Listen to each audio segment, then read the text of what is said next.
లక్ష 2 లక్షలు తను దొరికినంత దొరికినాయి. ఎలాగైతే తనకు వెసులుబాటు ఉంటుందో ఆ విధంగా అమర్ను ఉపయోగించుకొని తను ఒక 2 కోట్ల రూపాయల వరకు తన ద్వారా తెప్పించుకొని సంవత్సరాల తరబడి ఆ ఉద్యోగాలు లేవు, సరే ఉద్యోగాలు లేవు కదా మా డబ్బులను మాకు ఇవ్వండి అని చెప్పని ఒత్తిడి తెచ్చారు కుటుంబ సభ్యులు, అమరు, అలాగే అమరుకు డబ్బులు కట్టిన వాళ్ళు, వీళ్ళందరూ కూడాను. మరి ఆ యొక్క ప్రయత్నంలో దఫదఫాలుగా కొంత డబ్బులు తను ఇవ్వడం జరిగింది.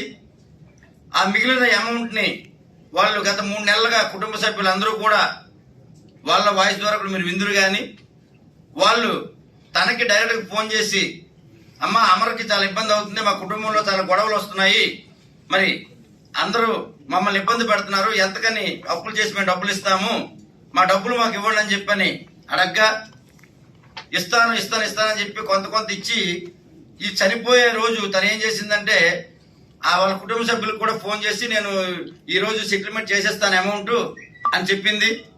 ఆ యొక్క సెటిల్మెంట్ పరిస్థితుల్లోనే తన్ని పిలిపించుకొని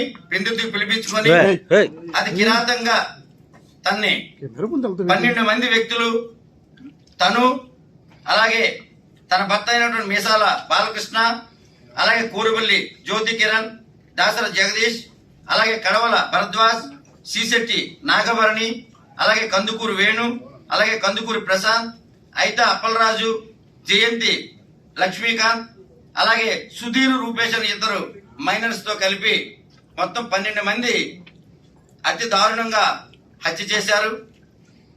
అలాగే హత్య చేసి తన వెహికల్ కూడా తగలబెట్టారు. మరి తన్ని ఆల్రెడీ అవుట్ సోర్సింగ్ పోలీసులు మన ఇక్కడ అవుట్ పోస్ట్ దగ్గర, అడివర్ అవుట్ పోస్ట్ దగ్గర చంపేసి తీసుకొస్తుండగా ఆ రోజు వాళ్ళు చెక్ చేశారు. చెక్ చేస్తే ఇతనికి కడుపులో నొప్పి అని చెప్పి తీసుకొచ్చి మన ఏదైతే సెంట్రల్ జైలు దగ్గర కృష్ణాపురం శ్మశాన వాటిక ఉందో ఆ శ్మశాన వాటిక దగ్గర ఆ కాలువలో పడవేశారు. మళ్ళీ తను అక్కడ కదలగా తన మీద బండరాళ్ళు, అంటే అతి దారుణంగా మొత్తం బండరాళ్ళు వేసి మొత్తం చితక్ కొట్టేశారు మనిషిని. మొత్తం అసలు ఏ అవయవం కూడా క్లారిటీ లేకుండా చితక్ కొట్టేసి అక్కడ పడేసి అది దారుణంగా చంపేశారు. మరి మనం అడవుల్లో లేము, మనం అందరూ ఊళ్ళలోనే ఉన్నాం. మరి ఇలాంటి అరాచకాలు ఆడవాళ్ళు ఎంతో మంది ముఖ్యులు ఉన్నారు, వాళ్ళందరికీ నా జోహార్లు.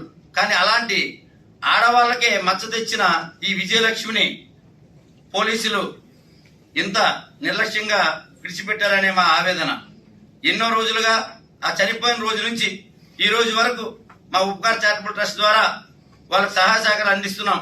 ఎందుకంటే మా ట్రస్ట్ ద్వారా